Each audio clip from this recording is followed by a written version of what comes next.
सद्बुद्धि, सन्मार्ग और कार्य का संकल्प देना, अडिग रहे विश्वास तुम पर, ऐसा अंतः कर देना, मेरे हृदय में आने में तुम्हें कोई संकोच न हो। हे गुरुदेव, मुझे नज़रों से दूर कभी न होने देना। हे गुरुदेव, मुझे नज़रों से दूर कभी न होने देना। नमस्कार, गायत्री चिंतन धारा में आपका स्वागत है। मित्रों, हमारा काम है विचार क्रांति अभियान चलाना, राष्ट्र जागरण करना, ताकि लोग जागृत हों और अपने आप को सुधारें, अपने कष्टों को दूर कर सकें, स्वयं आत्मनिर्भर बन सके और धरती पर एक स्वर्ग का वातावरण बन सके। इस निमित्त अपन बहुत सारे विषयों पर चर्चा करते हैं। आज का हमारा विषय है जिसे कई भाई बहनों की सलाह पर उठाया जा रहा है। विषय ये है कि पूजा पाठ जब ध्यान आदि के लिए समय न हो तो फिर क्या किया जाए। कई लोग कहते हैं कि कभी कभी जाप पूरा नहीं हो पाता, कभी कभी पूरा ही छूट जाता है। लोगों की अनेक व्यवहारिक कठिनाइयां हैं जो वे कई बार बता चुके हैं।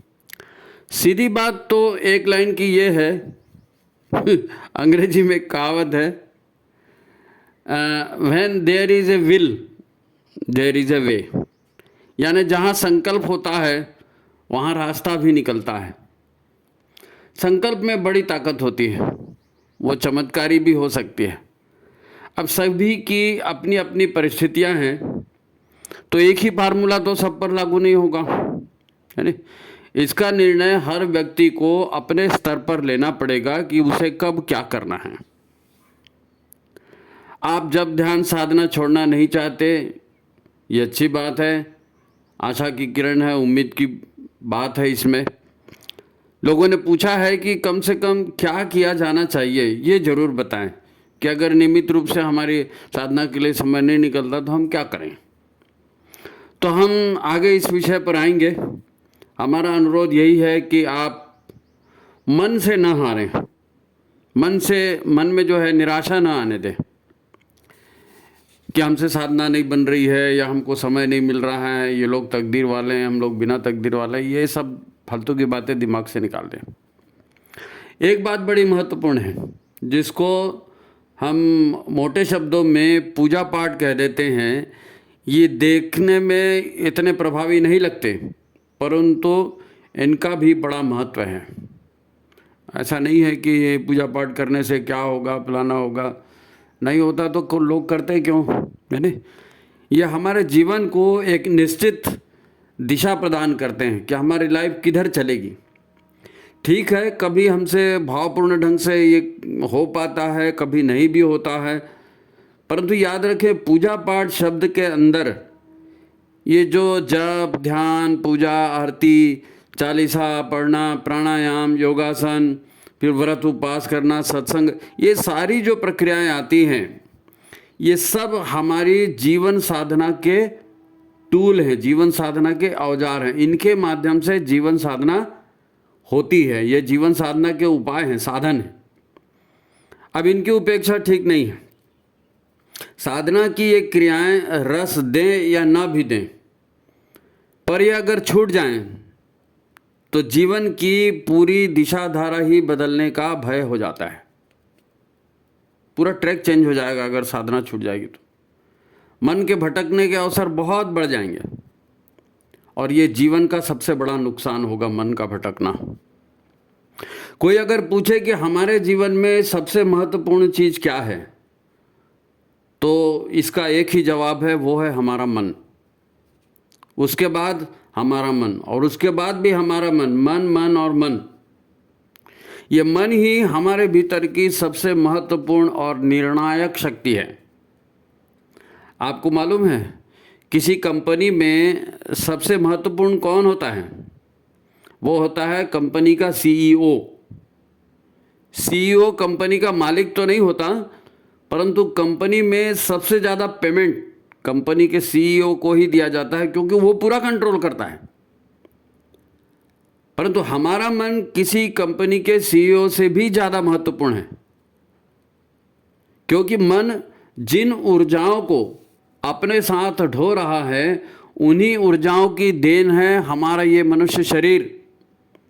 अगर मन की इच्छाएं कामनाएं नहीं होती, मन की वासनाएं नहीं होती, तो ये मनुष्य शरीर भी हमको शायद नहीं मिल पाता। हम किसी और शरीर में भी हो सकते थे। मन में क्वालिटी थी, इसलिए शरीर भी क्वालिटी का मिला। हम स्त्री या पुरुष रूप में हैं या अनेक गुण दुर्गुण लेकर पैदा हुए हैं, इनका मूल कारण हमारा मन ही है। मन के बारे में कितनी बातें कही जाती हैं। मन के हारे हार है, मन के जीते जीत, है नी। मन चंगा तो कठौती में गंगा, वो एक गाना है ना, तोरा मन दर्पण कहलाए, भले बुरे सारे कर्मों को देखे और दिखाए। लोग जानते हैं कि मन कितना महत्वपूर्ण है। मन अगर नहीं होगा तो काम भी नहीं होगा। अरे मन अगर उत्साहित होगा तो काम मिनटों में हो जाएगा। तो सबसे बड़ा सीईओ है हमारे शरीर का, है ना। साधना इसी की करते हैं। आपको याद होगा, एक 30-40 साल पहले एक फिल्म आई थी, उसमें स्कूल में होने वाली एक प्रार्थना को दिखाया गया था। वो प्रार्थना आपने सुनी होगी। प्रार्थना क्या थी? हमको मन की शक्ति देना, मन विजय करें, दूसरों की जय से पहले खुद को जय करें, है नी। बाद के पदों में और भी नैतिक शिक्षा की अनेक बातें प्रार्थना के भाव में कही गई थी, परंतु हमको मन की शक्ति देना, मन विजय करें, अपने मन को विजय करना है, अपने आप को मजबूत करना है ना। और मन की शक्ति से होगा तो मन की शक्ति बढ़ानी है। आप सोच रहे होंगे कि बात पूजा पाठ की थी कि इतना समय नहीं मिलता, उसकी बात करनी चाहिए, फिर ये मन की चर्चा क्यों कर रहे हैं? तो भाई मन की चर्चा इसलिए कर रहे हैं क्योंकि ये जो भी पूजा पाठ, ध्यान, साधना, योग, प्राणायाम, जप आदि की क्रियाएं हैं, ये कर्मकांड हैं। इनका भी उद्देश्य अपने मन को यानी अपने अंतरंग को ही ठीक करना, सुधारना है, अंतरंग को ही पवित्र बनाना है। यही तो उद्देश्य है। मन ठीक होगा, विचार ठीक होंगे, संगत ठीक होंगी, हम ऊर्जावान प्राणवान बनेंगे, तभी तो जीवन में सफलताओं को प्राप्त कर सकेंगे, है नी।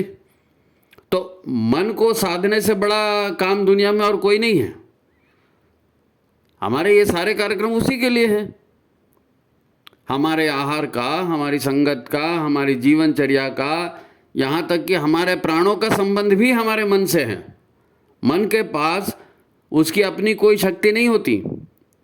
मन जितनी भी इच्छाएं, कामनाएं, वासनाएं या संकल्प करता है, प्राण होने पर ही वो पूरी होती है। तो मन का यहाँ से वहाँ तक पूरा कांटेक्ट है, बड़ा इम्पॉर्टेंट है मन। तो साधना इसी की होती है। तो मन के बारे में अगर पता होगा तो आप अपनी व्यवस्था के हिसाब से, आपकी दिनचर्या जैसी चल रही है उसके हिसाब से आप अपने लिए कोई कार्यक्रम तय कर सकते हैं। यदि आप वाकई कुछ अच्छा करना चाहते हैं और आप ध्यान, साधना, जप आदि से ऊर्जावान होना चाहते हैं, तो पहले मन को समझ लें। फिर जैसे आपकी स्थिति है, आपकी दिनचर्या, उस हिसाब से आप स्वतः अपने लिए अपनी कोई कार्य योजना बनाकर स्वतंत्र रूप से काम कर सकते हैं, है नी। सबकी पोजीशन अलग अलग है, सबको अलग अलग ढंग से करना पड़ेगा। देखो, हमारा शरीर स्थूल और सूक्ष्म तत्वों से, स्थूल और सूक्ष्म शक्तियों से बनी एक बहुत ही वैज्ञानिक, यानी जैसे कोई कंप्यूटर होता है ना, ऐसी अल्ट्रा मॉडर्न संरचना है। बड़ी सूक्ष्म, बड़ी वैज्ञानिक संरचना है हमारा शरीर। अच्छा, यही एक भाग, यानी हमारा ये हड्डी मांस का शरीर, यही एक भाग जो है, यही दिखता है, यही दृश्य भाग है हमारा, जो आँखों से काम करते हुए हम देखते हैं। हमारा शेष शरीर वास्तव में काम संपन्न करवाता है। वो सब अदृश्य और सूक्ष्म है। दिखता केवल शरीर है, जो स्थूल शरीर है। जब आप, जैसे आप ट्रेन है ना, ट्रेन को चलते हुए देखते हैं तो आप क्या कहेंगे कि ट्रेन चल रही है। जैसे हमारा शरीर चल रहा है या ट्रेन चल रही, तो ट्रेन चल रही है तो ट्रेन कोई अपने आप चलती है क्या? अगर उसमें इंजन नहीं होगा तो ट्रेन चलेगी? और फिर इंजन भी क्या है? एक छोटा सा डब्बा, एक छोटा सा कमरा, है ना। उसमें एक इंजन अलग से होता है, उस इंजन के भी छोटे छोटे पार्ट होते हैं, है ना। उसमें भी बिजली लगती है, तेल लगती है, हवा की सही सप्लाई होनी चाहिए, सारे सिस्टम ठीक से काम करने चाहिए, तब कहीं इंजन चलेगा, तब कहीं वो इंजन ट्रेन को खींचेगा। तो ट्रेन की तुलना हम अपने शरीर से करें। शरीर अपने आप नहीं चलता, शरीर को मन चलाता है, प्राण चलाता है ना। मन लगाता है प्राण को तो शरीर चलता है, काम करता है। हमारा शरीर भी ऐसा ही है, मोटा पतला, काला गोरा, फिट अनफिट, ये जो भी एक ढांचा जो काम करते चलते दिखता है, ये तो हमारे वास्तविक शरीर का सिर्फ 20% है। हमारे वास्तविक शरीर का 20% है ये दिखने वाला 70-80 शरीर का, 70-80 किलो का ये जो दिखता है नहीं, हड्डी मांस का ढांचा, ये केवल 20% है। ये पूरा हम थोड़ी हैं। बाकी 80% जो हमारा है ये सूक्ष्म शरीर है। लोगों को तो यही नहीं मालूम कि मन क्या है, मन किस चीज़ से बना है, हमारे भीतर के सारे सिस्टम कैसे चलते हैं, कौन चलाता है, उसके लिए ज्ञान कहाँ से आता है, उसके लिए ऊर्जा कहाँ से आती है, किसी को कुछ नहीं मालूम। हमारे मन मुताबिक क्यों होता है और कभी हमारे इच्छा के विरुद्ध बातें क्यों हो जाती है। आप कहेंगे कि कहाँ ये सूक्ष्म शरीर और ब्रह्मांडीय मन और संस्कार वगैरह किसने देखा है। अब आप नहीं मानते तो मत मानिए, है नहीं। आप भी फिर एक बात बताओ, दिमाग में आपके टेंशन आता है तो आप रोक क्यों नहीं पाते? आप अपने दिमाग के टेंशन को रोक पाते हो क्या? अपनी बीमारियों को खुद बुलाते हो निमंत्रण देकर? कैसे आती है बीमारियां? आप तो नहीं चाहते ना बीमार होना, फिर क्यों आती बीमारियां? आप अन्य लोगों से एडजस्टमेंट कर क्यों नहीं पाते? तो शरीर से केवल कुछ नहीं होता, वो सारी गुणवत्ता, वो सारी कार्य क्षमता वो भीतर से आती है। विचार भीतर से आते हैं, सुख शांति भीतर से आती है, साहस प्रेम क्रोध सब भीतर से आता है। ये स्थूल शरीर का भाग नहीं है। स्थूल शरीर खाली दिखता है। तो फिर स्थूल शरीर को इतना ज़्यादा महत्व दे दिया जाता है कि बाकी चीज़ें हमको लगता है कि है ही नहीं, है नहीं। उस अपने भीतर की संरचना को पहचानने और उसे ठीक करने के लिए ये माला जाप करते हैं, पूजा करते हैं, पाठ करते हैं, स्वाध्याय करते हैं, सत्संग करते हैं, योग प्राणायाम हम करते हैं। ये सब करने से कोई सातवें आसमान में बैठा हुआ कोई देवी कोई देवता खुश होगा और वो आपको कुछ लड्डू पड़ा दे देगा, ऐसा नहीं है, ऐसा नहीं है। ये सब व्रत उपास पूजा पाठ अपने भीतर के उस 80% शरीर को ठीक करने के लिए है, जो आपको दिखता भी नहीं है और जिसके बारे में आप कुछ भी नहीं जानते। संक्षेप में आप इतना जान लो कि आप और हम इस जीवित ब्रह्मांड की जीवित छोटी सी इकाई मात्र हैं। हम ब्रह्मांड से अलग नहीं है, ब्रह्मांड हमारे से अलग नहीं है। हम खुद ब्रह्मांड का एक छोटा सा हिस्सा हैं। हमसे पूरा ब्रह्मांड प्रभावित होता है और पूरे ब्रह्मांड का प्रभाव हमारे ऊपर लगातार पड़ रहा है। आप क्या समझते हैं ये जो 50-60 किलो के शरीर वाले हैं यही पूरा है? नहीं, पूरा ब्रह्मांड ही आपका शरीर है ना। आप बहुत सी बातें आपको लगेंगी यही सच है, लेकिन सच क्या है? जब ऋषि कहते हैं सोहम सच्चिदानंदोहम अहम तत्वमसि, मैं वही परम तत्व हूँ, तो मैं हूँ ना।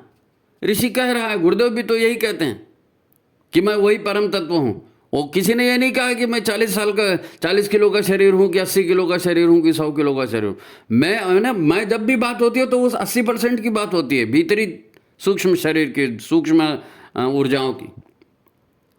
अब आपको ये एकदम हाई फाई बात लग सकती है, तो आपको क्या लगता है? ये जो लगता है वही सच है? ऐसा नहीं है, जो सच है वो सच है। अब कोई उसको मानता है तो माने, नहीं मानता है तो मत माने, उसकी बला से। अब आते हैं पूजा पाठ सत्संग ध्यान भजन कीर्तन जप आदि क्रियाओं पर। इन्हें नियमित करने का विधान है। अब तुलना करके देखो, एक व्यक्ति ये क्रियाएं रोज आधे घंटे लगातार करता है तो उसके और ऐसा नहीं करने वाले दोनों के शरीर पर कोई अंतर दिखता है क्या? नहीं, शरीर पर कोई अंतर नहीं दिखता। फर्क भीतर में पड़ता है ना। अंतर सिर्फ योग और प्राणायाम करने पर दिख सकता है बाहरी शरीर पर, बाकी सारा जो है भीतर का परिवर्तन होता है, वो भी तब जब इसको विधि पूर्वक किया जाए।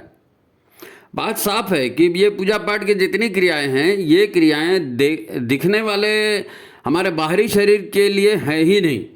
इनका प्रभाव मन शरीर और ऊर्जा शरीर की ऊर्जाओं पर पड़ता है, भीतर के परिवर्तन पर होता है, भीतर के ऊर्जा लेवल पर होता है।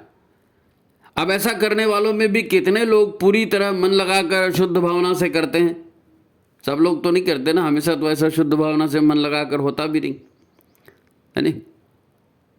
तो शुद्ध भावना से होगा तो निश्चित ही प्रभावित होगा, लेकिन शेष लोगों के लिए यह कर्मकांड मात्र है और यह संस्कारों को ही बनाए रखने का काम करता, फालतू नहीं है कर्मकांड होने के बाद भी, क्योंकि ये आप करते रहेंगे तो संस्कार बने रहेंगे परिवार में, समाज में, तो वो भी एक फायदे की चीज़ है ना।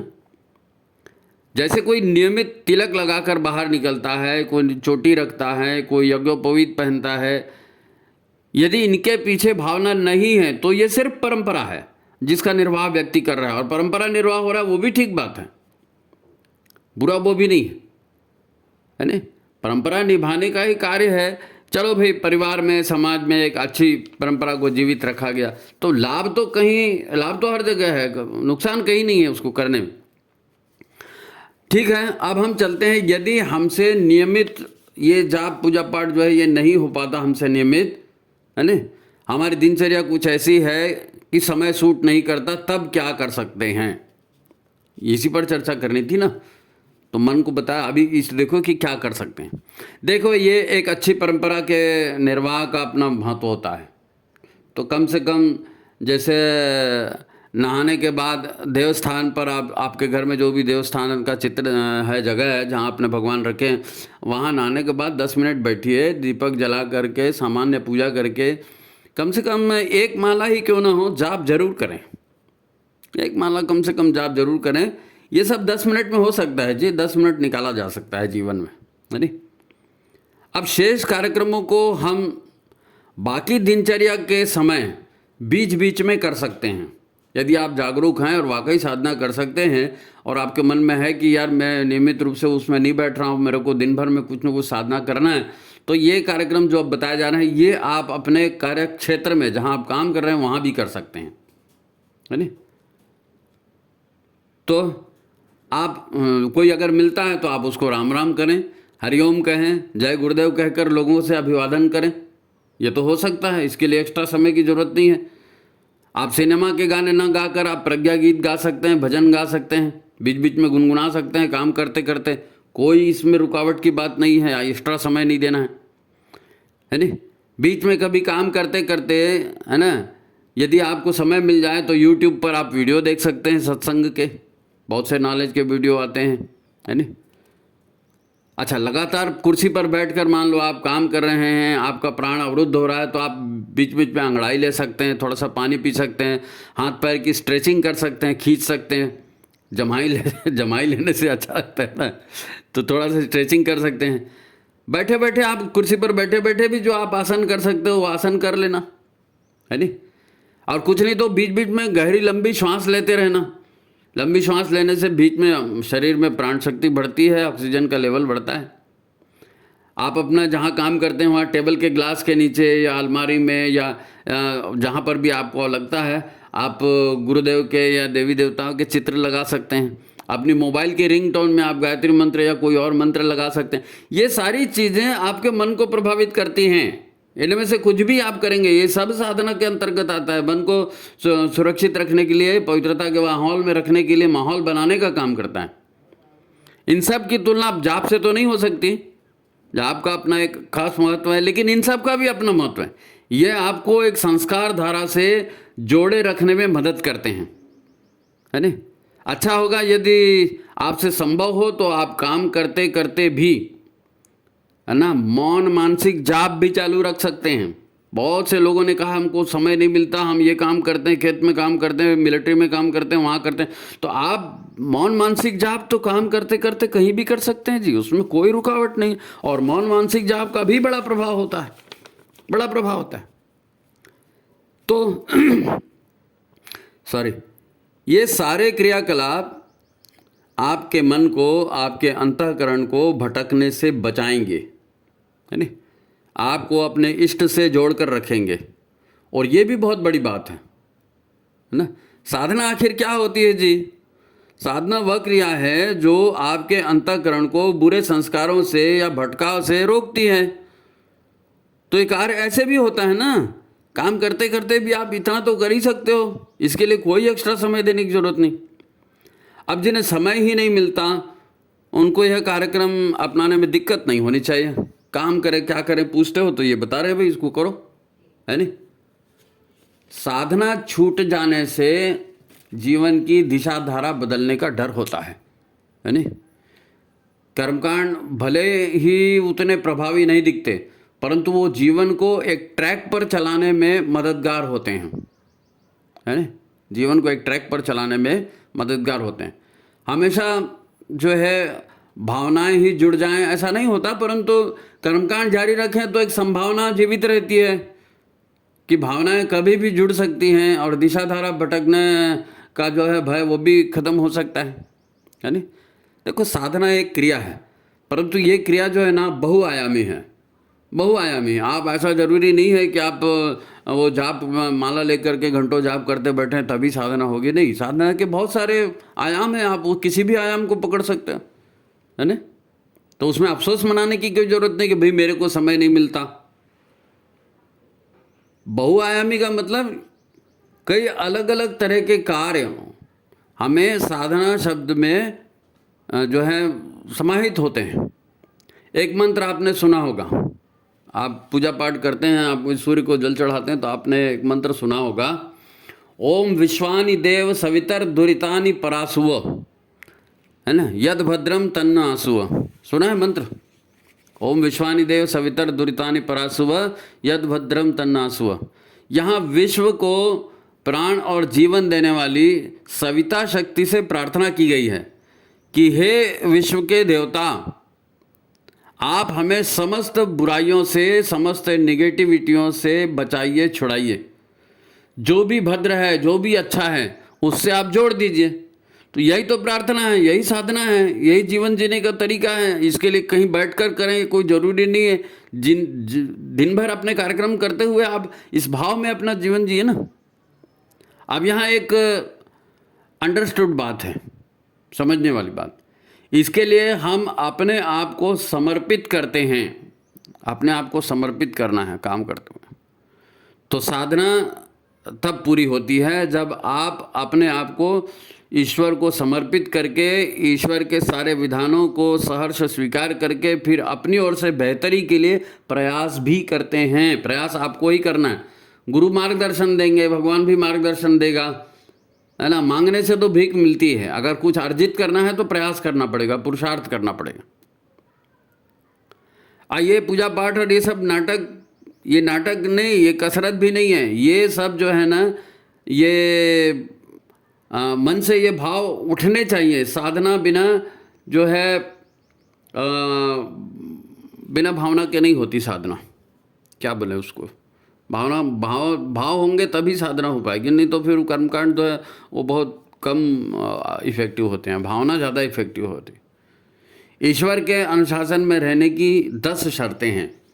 अगर आप उपासना में, जाप में, साधना में सुबह नहीं बैठ पाते हैं नहा धो के, तो ईश्वर के अनुशासन में यानी साधना में रहने की 10 शर्तें हैं, है ना। इनका पालन ठीक से करेंगे तो आप स्वयं ईश्वर से जुड़ जाएंगे। ये 10 शर्तें हैं। कैसे जुड़ जाएंगे?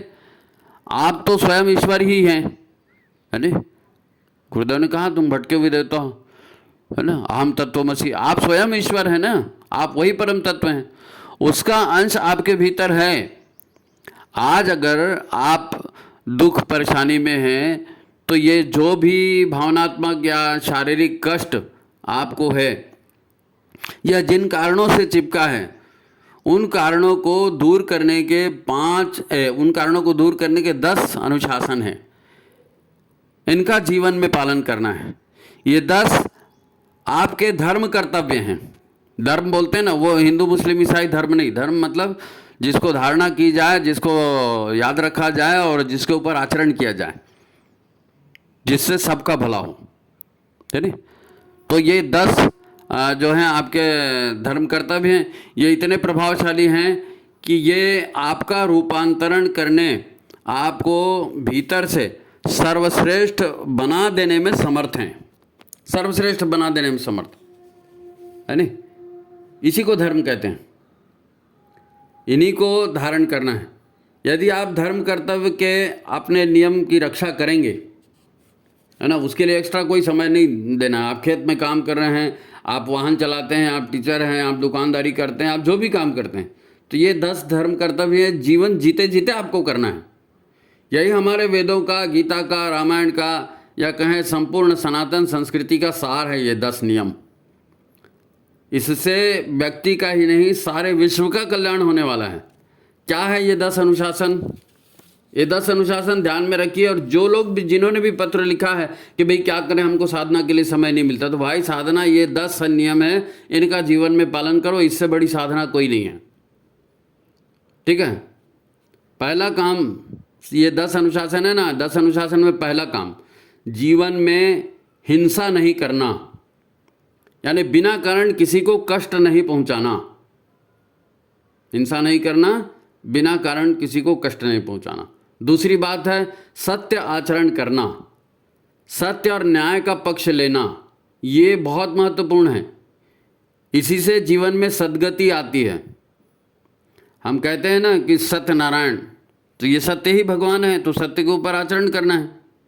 तो ये बात इतनी महत्वपूर्ण है। तीसरी बात है जो इसके लिए एक्स्ट्रा समय नहीं देना है आपको, ये तो जीवन जीते जीते आपके जीवन व्यवहार का हिस्सा बन जाइए।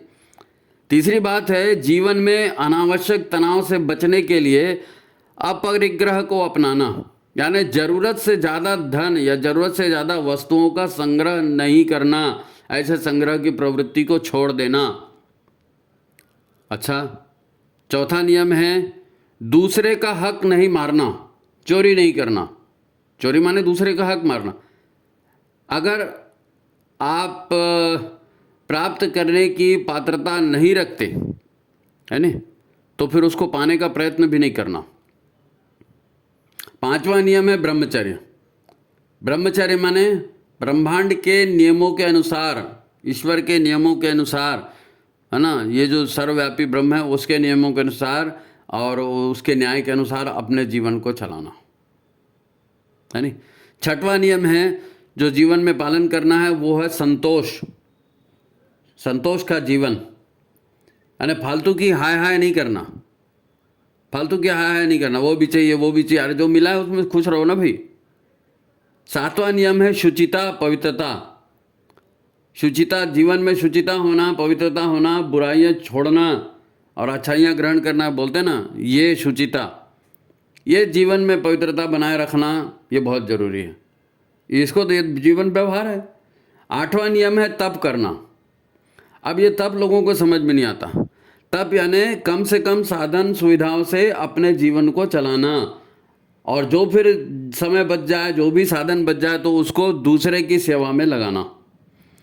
गुरुदेव कहते हैं ना कि अपने लिए कठोरता और दूसरे के लिए उदारता, यानी ये है तप, अपने लिए कठोरता और दूसरे के लिए उदारता। नौवां नियम जो आपको पालन करना है वो है स्वाध्याय और सत्संग की व्यवस्था जीवन में बनाना, ताकि हमारा ज्ञान वर्धन होता रहे, है ना। और 10वां नियम है ईश्वर प्राणिधान। ईश्वर प्राणिधान, जहीं विधि राखै राम तहीं विधि रहिए। अपनी ओर से प्रयास कीजिए और कर्मफल को ईश्वर पर छोड़ दीजिए। प्रयास आपको रोकना नहीं है, यानी भगवान क्या कहते हैं, कर्मण्येवाधिकारस्ते मा फलेषु कदाचन। आप प्रयास करिए, फल की चिंता मत करिए, उसको ईश्वर के भरोसे छोड़िए। फल की चिंता करेंगे तो असली झगड़ा तो फल के वजह से ही होता है नहीं। तो अपनी मनमानी से नहीं, ईश्वर की इच्छा के अनुकूल चलना। अब मेरे को बताइए कि ये जो 10 के नियम, 10 जो धर्म के लक्षण कहे गए हैं, इन्हीं पहले 5 को यम और दूसरे 5 को नियम कहते हैं। ये यम और नियम ये बेसिक चीज़ है, ईश्वर से मिलने का, साधना का बेसिक यही है, यम और नियम। ये 10 चीज़ें हैं। अब इसके लिए आपको एक्स्ट्रा समय की क्या ज़रूरत है बताइए। आप अफसोस मनाते हो कि हमारे पास सुबेरे के लिए समय, अरे बाबा सुबेरे के लिए समय नहीं है तो 24 घंटे तो बाकी पड़े हैं ना।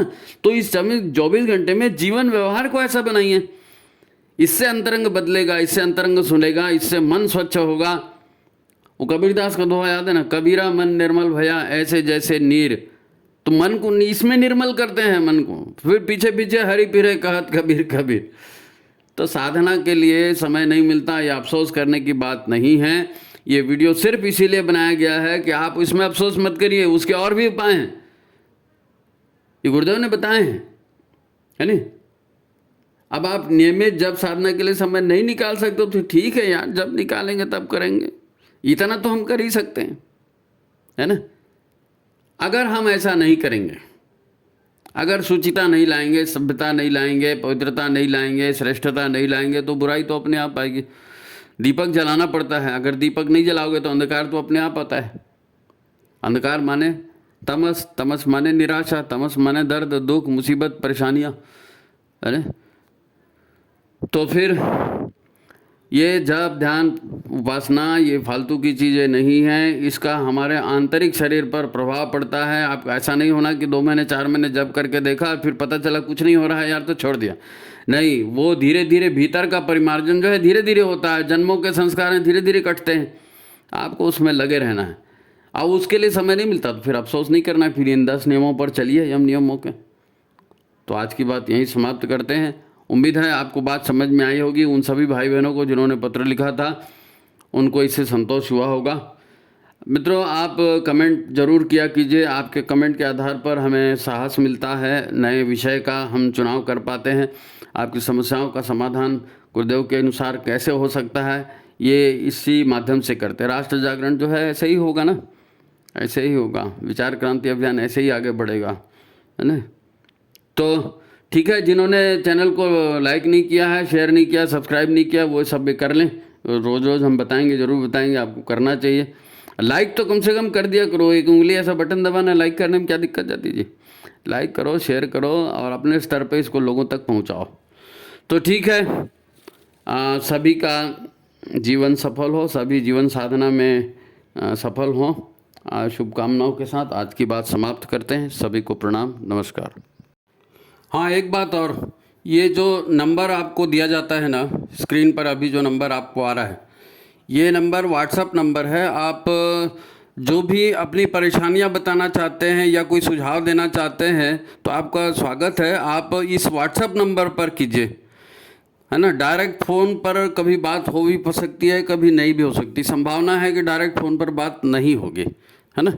तो आप पहले व्हाट्सएप पर बात कर लीजिए और फिर उसके बाद में हम स्वयं आपको समय देख करके कॉल कर लेंगे, है ना। क्योंकि कंटिन्यूटी तो बनानी है, संपर्क तो बढ़ाना है, अपनी समस्याओं का समाधान तो होना चाहिए। तो एक चैनल अपन ने बना दिया है, आप व्हाट्सएप पहले करिए, फिर ज़रूरत हुआ तो अपन फ़ोन पे बात कर लेंगे, ठीक है। बस इतना ही बात थी।